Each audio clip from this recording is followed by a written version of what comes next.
Buenas noches, queridos hermanos. Buenas noches. Estamos preparándonos ya para exponer en esta ocasión el Salmo número 11 como el estudio bíblico correspondiente a los miércoles. Les enviamos una vez más un cariñoso saludo, mi esposa y yo, desde nuestro hogar al hogar de ustedes, deseando que la paz inunde sus vidas, sus corazones y su hogar. Vamos a orar, hermanos. Padre Celestial, te damos muchas gracias por tu santa palabra. Viene a nosotros de una manera tal que nos confronta, que habla a nuestras mentes y corazones para que a través de ella podamos nosotros vernos, Señor. Concédenos que esta palabra tuya nos conduzca a arreglar cuentas contigo, a revisar nuestra confianza que tenemos en ti, a que se cumpla ese bendito propósito para la cual es predicada y no regrese a ti vacía. Gracias te damos, Señor, por tu santa palabra. Que tu Espíritu Santo nos favorezca con su ayuda para que esta palabra tuya pueda traer el beneficio espiritual que tanto necesitamos. En el nombre de Cristo Jesús te lo pedimos. Amén. Amén. Muy bien, hermanos, ahora vamos a trabajar con el Salmo número 11. El número 11, un salmo que no tiene muchos versículos, 7 versículos, y ahora vamos a avanzar quizá en los 3 primeros. Y esperamos que eso nos permita ya para el próximo miércoles, si Dios nos concede vida, el poder concluir con este salmo. Ahí ya lo han leído en el tiempo de adoración y algunos quizá lo tengan a la mano. En Jehová he confiado. ¿Cómo decís a mi alma que escape al monte cual ave? Así inicia el Salmo 11, y de hecho ustedes pueden darse cuenta que sin mayores preámbulos, introducción, entra este salmo a exponer ya directamente el contenido que ha de llevarnos a una reflexión y esperamos que nos favorezca en su comprensión. Para comprender estos salmos, hermanos, y después de lo que se expone durante el salmo, pues los estudiosos los ayudan para estar en el contexto en que estos salmos se exponen. Y este salmo tiene una característica, para poder entenderlo, como no tiene mayores expresiones introductorias, voy a permitirle hacerle la siguiente referencia. Aquí se encuentra el salmista en una situación difícil porque tiene enemigos que quieren dañarlo, que quieren afectarlo. Estando en esa situación, y como era costumbre para los justos o piadosos israelitas, se dirigían al templo para encontrar ahí la ayuda que necesitaban. El templo, ya saben ustedes, se convertía en estos casos como un lugar de asilo, de protección, como un refugio. Y es lo que hace el salmista. Claro, no está viendo el templo como un refugio solo por las características materiales o la construcción del templo, aunque el templo tenía un aspecto impresionante por su construcción y sus características que podían dar seguridad. El salmista no va al templo porque hay un lugar donde puede ser protegido, porque está muy bien construido. Él va al templo porque ahí se encuentra con Dios. Y el templo sin Dios no sería mayor protección para el salmista. Pero el templo donde está Dios, entonces sí. Ya saben ustedes que las alas de los querubines representaban esa forma de protección que Dios brindaba a los que llegaban al templo. Bueno, de esto ya hemos dicho algo. Así es que el salmista se dirige al templo. Ya estando en el templo, espera a él presentar su necesidad a Dios. Y ahí en el templo, cuando está en esa búsqueda, se encuentra con las personas que normalmente estaban en el templo. Por lo general eran los sacerdotes. Es posible que todo esto esté conformando la experiencia que va viviendo el salmista. Entra al templo y ya de alguna manera ellos saben que el que viene es alguien que está siendo perseguido por enemigos. Lo sabe el salmista, pero lo saben también ellos. Es más, ellos tienen una información más precisa que el salmista. Y eso hace que entrando en el templo, estas personas lo detengan y le digan, ¿qué estás haciendo? ¿No sabes tú que hay enemigos que te persiguen, que están listos para acabar contigo, para matarte? Y no se dice en el Salmo que el salmista les dijo que sí sabía o que no sabía todo. Entendemos que agradece a ellos que les den una información precisa al salmista. Ya es una especie de advertencia, de anticipación a lo que se va a enfrentar. Y claro que eso es favorable, es ventajoso, diríamos, o al menos benéfico. Y aquí estas personas no solo lo que han hecho pues está bien, son personas de buenas intenciones y que quieren ayudar al salmista, y el describirles las características de los enemigos y la forma como ya están preparados para acabar con el salmista, habla de personas que quieren ayudar al salmista, ayudar al que viene siendo perseguido. Y en esa buena intención, diríamos, ellos se atreven a algo, y esto que hacen es comprensible, diríamos, porque le dicen a él, ¿pero qué haces aquí? Aquí estás muy inseguro. ¿Por qué no vas a las montañas, al monte?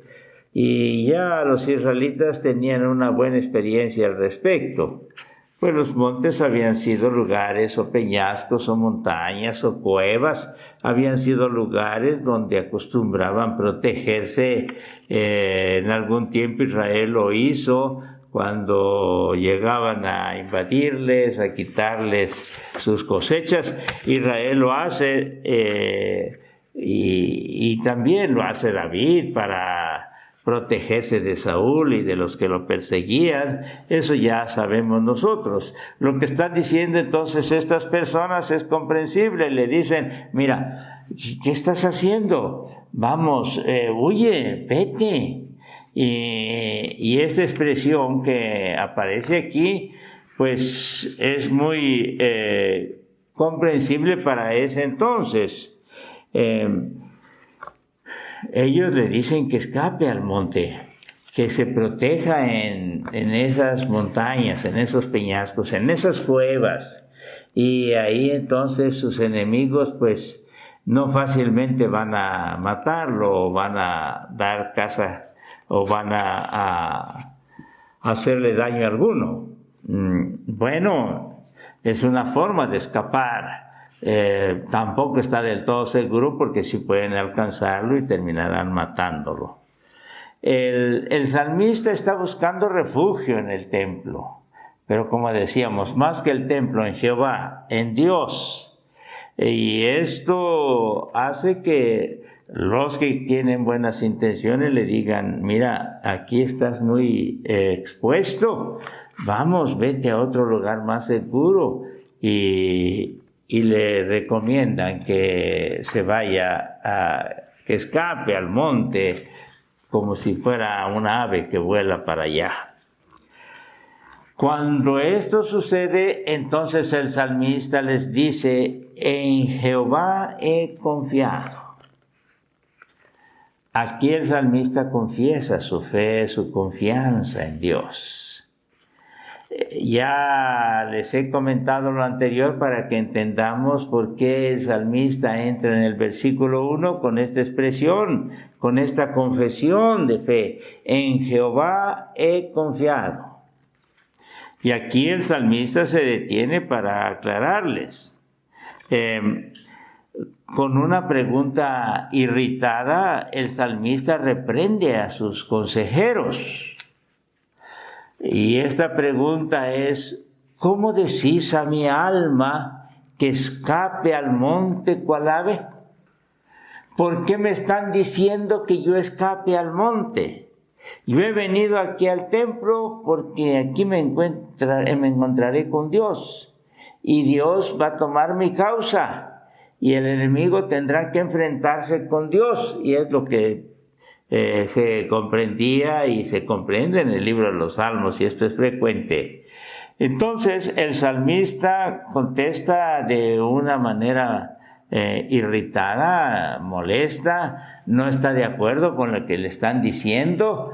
Algunos podrían decir, pues que grosero, ¿cómo es posible si tienen tan buena intención y les están diciendo que escape, que no se quede ahí, que libre su vida? Y entonces el salmista les pregunta: ¿cómo decís a mi alma que escape al monte cual ave? ¿Por qué me dicen eso? ¿Por qué ustedes me detienen y en lugar de que digan que pues me quede aquí en el templo y aquí busque a Dios, la protección divina, ustedes me están sacando del templo porque consideran ustedes que hay un lugar más seguro que el templo? Y ahí es una contradicción de parte de ellos, Ahora, no cabe duda, hermanos, de que el consejo de estas personas era bien intencionado, no tenía malas intenciones. Porque muchas personas de Israel encontraron seguridad haciendo eso, yéndose a los montes. El cantor de nuestro salmo, de hecho, está agradecido también porque le han dado datos precisos, por haberle puesto al corriente de las peligrosas maquinaciones de sus enemigos. Y eso es cierto, no le están diciendo mentira ni lo están espantando. Es cierto, es una realidad que está viviendo el salmista, pero que también lo conocen los que le aconsejan. Y aquí tenemos una expresión muy interesante al principiar este salmo: en Jehová he confiado, expresión que va a permitirnos concluir en el versículo 3. Ahora esperamos recordar y con precisión hacer referencia de estas palabras: en Jehová he confiado. Y no necesita muchas palabras para dar a conocer cuál es su confianza o en quién está puesta su confianza.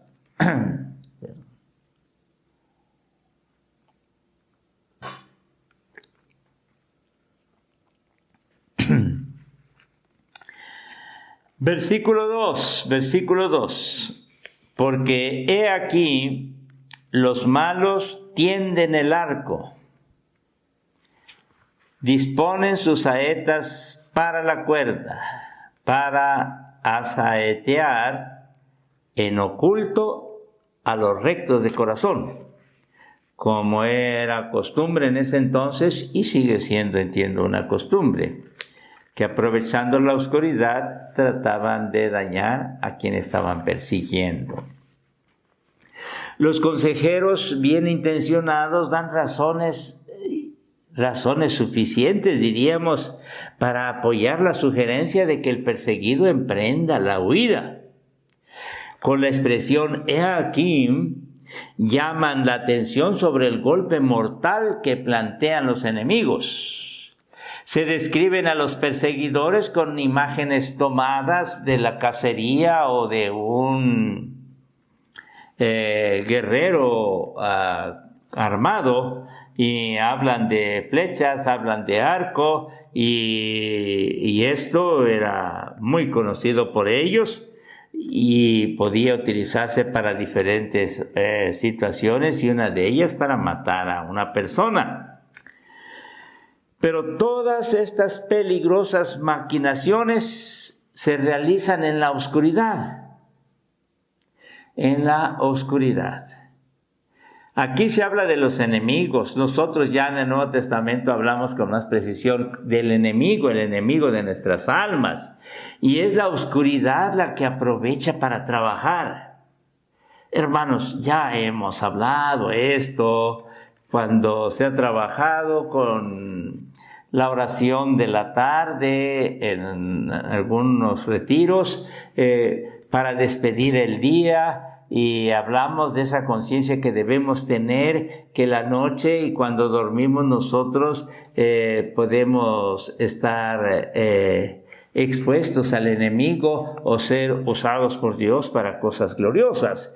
Y aquí es donde nosotros vamos entendiendo mejor esos cantos sencillos, pero tan significativos que acostumbramos para despedir el día. Quédate, Señor, o divino compañero del camino, o te invitamos, oh Cristo, esos hermosos estribillos, pero todos ellos nos van a hablar de que el enemigo acecha en la noche, en la oscuridad. El tentador se presenta, quiere aprovechar la oscuridad. No me ampliaré mucho en esto porque lo hemos hablado y esperamos seguirlo exponiendo. Pero siempre la Iglesia consideró, y el pueblo de Israel desde antes, la Iglesia consideró que la noche era un tiempo en el que se debería uno depositar en las manos de Dios y el alma debería estar bajo el cuidado divino. Y de ahí surgen esos hermosos versículos del Salmo 4, del Salmo 5, que ya ustedes conocen, hermanos, para hablar de en paz me acostaré y así mismo dormiré, porque solo tú, Jehová, me haces vivir confiado. Y me acosté, dormí y desperté porque tú me sustentas. Bueno, todos estos textos, hermanos, son conocidos, pero hablan de la experiencia de la noche. Bien, en la oscuridad. Y que nos quede claro, el enemigo trabaja en la oscuridad. Así es. Y si los seres humanos que quieren hacer cosas indebidas, malas, procuran buscar la oscuridad, pues también el enemigo que quiere dañar aquí al salmista, o los enemigos que quieren dañar al salmista, optan por la oscuridad. Ahora, las actividades de los enemigos son siniestras y arteras. Podemos pensar quizá en diferentes cosas, no está precisado acá, tal vez calumnias llevadas adelante con engaños, tal vez una amenaza real para con el salmista, un plan para matarlo, para herirlo, para dañarlo, bueno, todo esto cabe, hermanos. Y esta amplitud que no se nos precisa exactamente qué es lo que están haciendo los enemigos, nos hablan de que están armados para acabar con el salmista, pero hay otras razones del por qué lo están haciendo. Ahora, queridos hermanos, yo quiero decirles a ustedes que las diferentes situaciones difíciles que vivimos, los problemas, las amenazas, son situaciones que van a identificarnos con el salmista. Y si es así, vamos también identificándonos con todo lo que se da aquí, principalmente en esa forma de ser del salmista. Ahora, ellos quieren dañarlo, quieren matarlo, o es una manera figurada de hablar para decir que quieren destruirlo de algunas otras formas, pero toda la intención es acabar con él. Ahora bien, la víctima de estas fatales maquinaciones se encuentra entre las personas que son de corazón puro, o limpios de corazón, o inocente. Y cuando aquí habla de eso, démonos cuenta, a los rectos de corazón está hablando de la característica que tiene el salmista, y hasta los consejeros, los que le están hablando y diciéndole qué es lo que conviene hacer, lo reconocen a él como justo. Bien.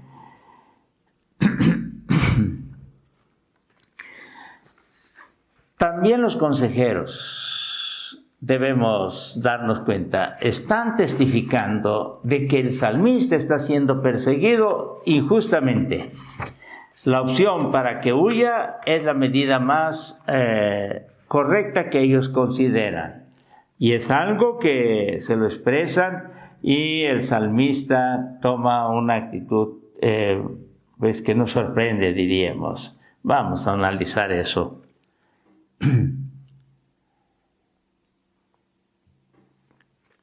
Versículo 3. Si fueren destruidos los fundamentos, ¿qué ha de hacer el justo? Y aquí, pues, no es fácil la interpretación esta. Bueno, pero hay dos conceptos que pudiéramos expresar ahora. Si al hablar de fundamentos se refiere de una construcción, de algo material, hablaríamos también entonces del edificio, el templo, pero como edificio. Y si esta construcción o este edificio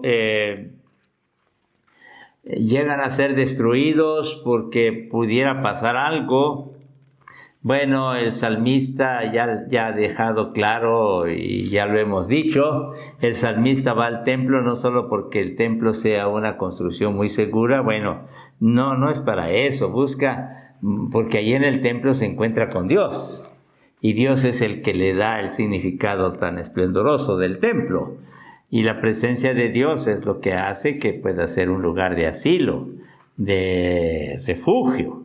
Ahora, pero hay otra forma de entenderlo, y es donde nos inclinamos nosotros.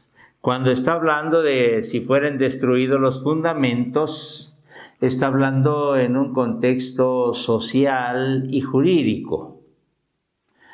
Cuando la ley y el orden se han venido abajo y reina el caos en forma de brutal violencia, como si estuviéramos describiendo lo que pasa ahora, bueno, aquí entre nosotros. Los individuos dispuestos a ayudar consideran la condición del perseguido como desesperada, es decir, no hay esperanza. Y esa es la razón de la pregunta: ¿qué ha de hacer el justo cuando todo está en su contra? Cuando no tiene la posibilidad de verse apoyado. La seguridad material del templo, bueno, para él pudo haber funcionado, pero acuérdense ustedes que después de un tiempo el templo fue destruido. Y el segundo templo, construido ahí mismo, pero ya es el templo de Herodes, también fue destruido. Lo destruyen allá cuando Nabucodonosor invade a Jerusalén, pero lo destruye allá cuando el general Tito invade a Jerusalén también. Y esto hace que se pueda decir que el templo era un lugar que podía ser destruido. Ahora, pero aquí tiene que ver más con lo otro, hermanos. El salmista, diríamos, está desarmado. No hay posibilidad alguna. No hay tal cosa como que las personas pudieran detener a los enemigos para que no dañen, porque no tienen razón, porque no, es que no hay seguridad en la cuestión jurídica, en la ley, en el orden. No, todas estas cosas se han venido para abajo, y eso hace que el salmista esté en una condición, a decir verdad, como hemos expresado, desesperada. Y la pregunta que hacen los consejeros, ¿qué ha de hacer el justo? Y aquí es donde nos vamos deteniendo. ¿Qué ha de hacer un justo, una persona justa, cuando es perseguida por personas malvadas? Cuando si quiere recurrir a una instancia tal o cual, no va a resultar porque estas instancias están pervertidas. ¿Qué puede hacer el justo cuando el justo no tiene quien le ayude en realidad? ¿Quién le ayude para vencer a esos enemigos? Tal vez hay algunas personas bien intencionadas como estos consejeros, pero no pueden enfrentar a los enemigos o al enemigo. ¿Qué ha de hacer el justo en este caso? Y vamos a ampliarnos un poquito más.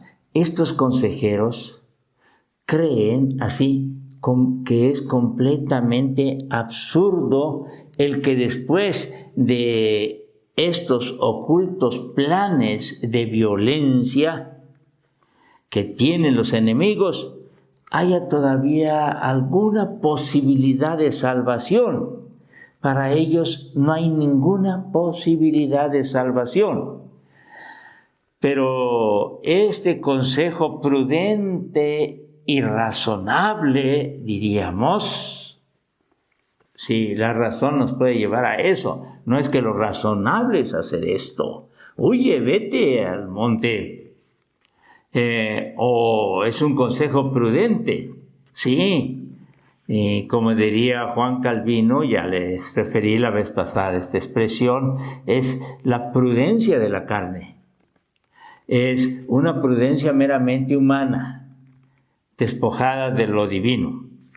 Ahora, ciertamente ellos son prudentes, pero no dependientes de Dios, de la voluntad divina. Ahora, ellos en su comprensión y en la forma de cómo solucionar este problema, expresan esto al salmista y no lo hacen con mala intención, desde luego al contrario. Pero no basta con tener buena intención, hermanos, en estos casos.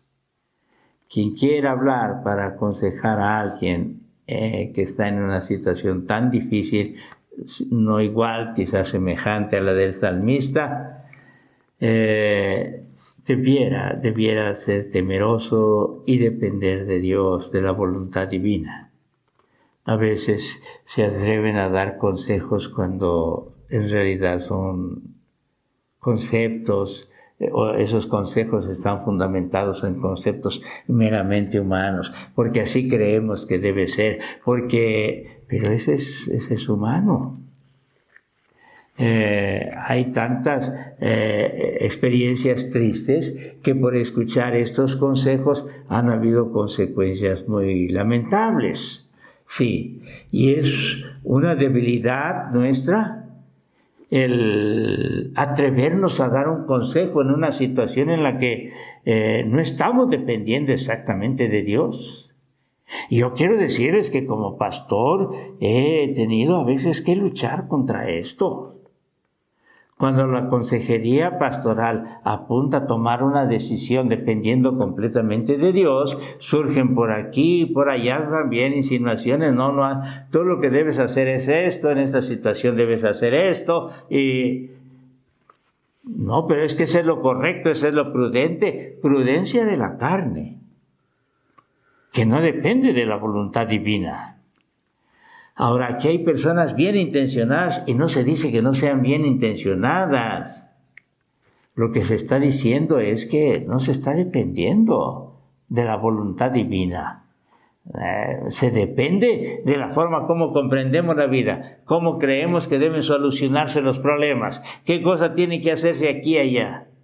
Bueno, eso es muy delicado, hermanos.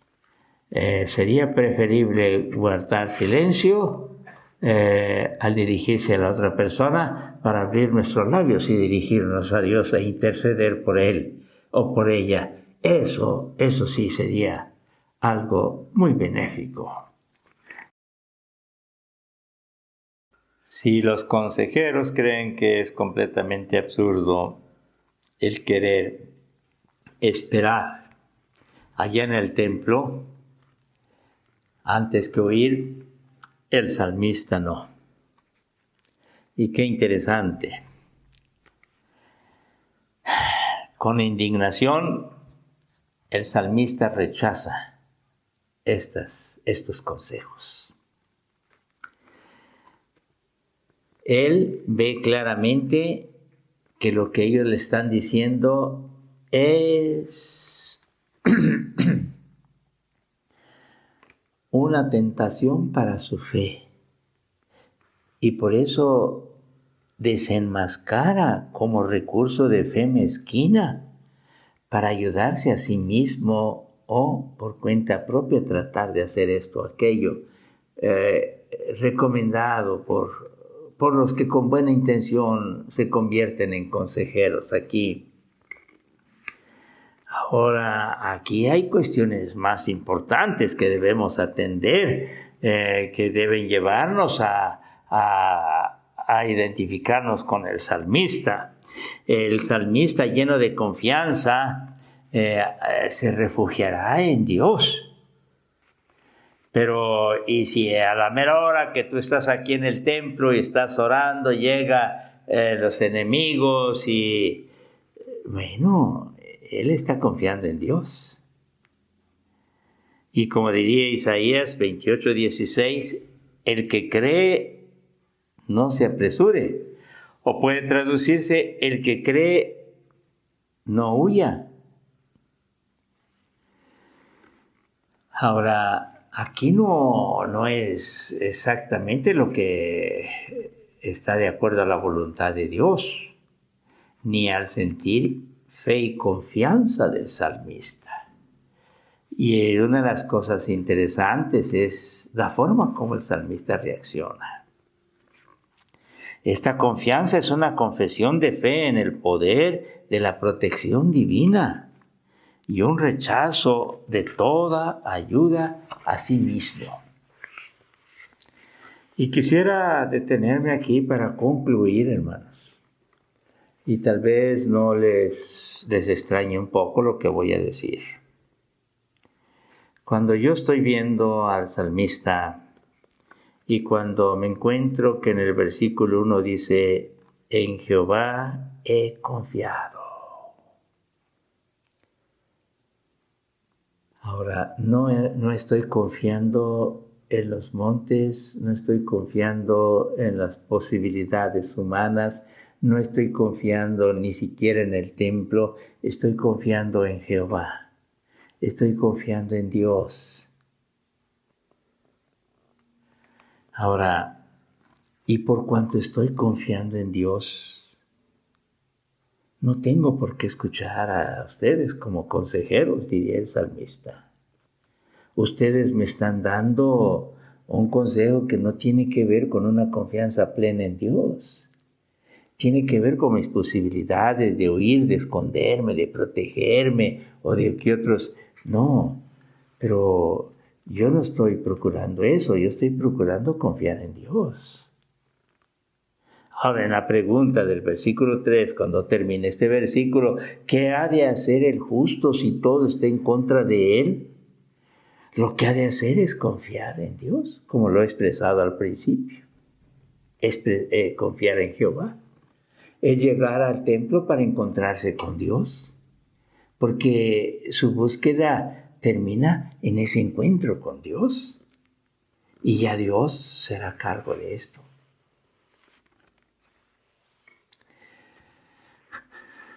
A veces tenemos expresiones un tanto presuntuosas, hermanos. No, pues si pasa esto, Dios me va a librar o me va... miren, sí, no estoy diciendo que algunas ocasiones y en determinados contextos no se exprese así, pero es lamentable que muchas de ellas a veces son expresiones un tanto religiosas que no tienen que ver con una verdadera confianza en Dios. Muestra de ello que cuando vienen las circunstancias difíciles hasta hacemos el ridículo. y los demás se van a reír. ¿Y qué no que confiaba en Dios? ¿Y no que decía que Dios es poderoso? ¿Y no que...? Y eso, claro, lejos de poner en bien el nombre de Dios, se blasfema el nombre de Dios. Ahora, en la iglesia primitiva sucedió algo. Cuando Ignacio de Antioquía iba para Roma, escribe 7 cartas, y en una de ellas escribe y les dice a los hermanos, estaban en ese entonces la persecución a los cristianos, y en esas persecuciones algunos grupos de cristianos los llevaban al circo romano, a esos lugares donde los sacrificaban, y habían algunos que se emocionaban y entonces tendían a unirse a ellos, y el problema es cuando ya estaban en medio de ese lugar donde habían de ser sacrificados. El problema es cuando ya empezaban a ver las fieras, y ahí es cuando empezaban a gritar. Y Ignacio de Antioquía refiere la palabra con que se les conocía a estos: no acepten a ningún espontáneo. No se trata de emoción aquí. No, porque ya en los momentos críticos y difíciles van a poner en mal el nombre de Dios. Que ningún espontáneo se una a ustedes cuando sean llevados al martirio.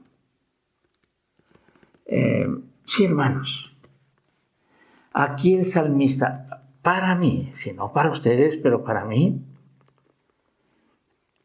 me hace reflexionar y considerar de una manera personal si de veras tengo esa calidad de confianza en Dios. Si de veras Dios es mi refugio, o en Él estoy confiado. Hay versiones que lo traducen: Jehová es mi refugio. Es una confianza muy firme. Las buenas personas, tal vez conocidos, con un cariño para Él, le quieren decir que no haga, y es enérgico para hablar. ¿Cómo decís a mi alma que escape al monte cual ave? ¿Cómo se atreven a decirme eso? Mi confianza está en Dios, pero los enemigos, mi confianza está en Dios. Y qué hermoso que en los momentos difíciles nosotros podamos decir: mi confianza está en Dios. No, pero mira que mi confianza está en Dios. En Dios he confiado. Él es mi refugio.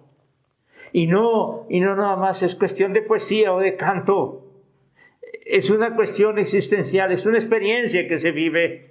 El salmista nos confronta ahora y se presenta como nosotros, como un ejemplo a seguir, como un modelo. Lo que el salmista está expresando aquí es una confianza plena en Dios. Confianza que ustedes y yo esperamos tener, hermanos.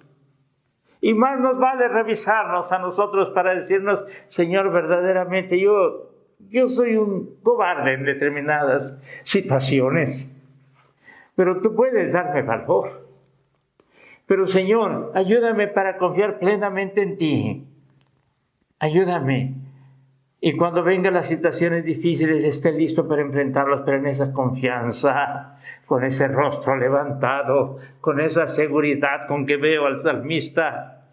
¿Cómo decís a mi alma que escape al monte cual ave? ¿Qué piensan ustedes? ¿Que no saben que mi confianza está en Dios? ¿Que Dios es mi refugio? Qué hermoso es que podamos expresar eso en los momentos de incertidumbre que tienen los demás y difíciles para nosotros. Pero nuestra postura es inalterable. Debiera ser en cuanto a confianza en Dios, en cuanto a que Dios sea nuestro refugio. Padre Celestial, bendito seas por el salmista, porque a través de él nos llamas a cada uno de tus hijos a tener una plena confianza en ti. Porque a través de esta bendita palabra somos llamados, invitados para que confiemos así. Para que nada ni nadie nos detenga. para que no cambien el curso del camino que tú nos has trazado. Quizá con buenas intenciones, pero no dependiendo completamente de ti. Señor, aquí está tu palabra. Permítenos atesorarla, guardarla y echar mano de ella en las circunstancias difíciles que vivamos, donde tendremos, si cabe decirlo, la gloriosa oportunidad de decir, de experimentar nuestra confianza plena en ti, Señor. Gracias por tu palabra que nos llama a confiar así. Gracias, Señor, en el nombre de Cristo Jesús.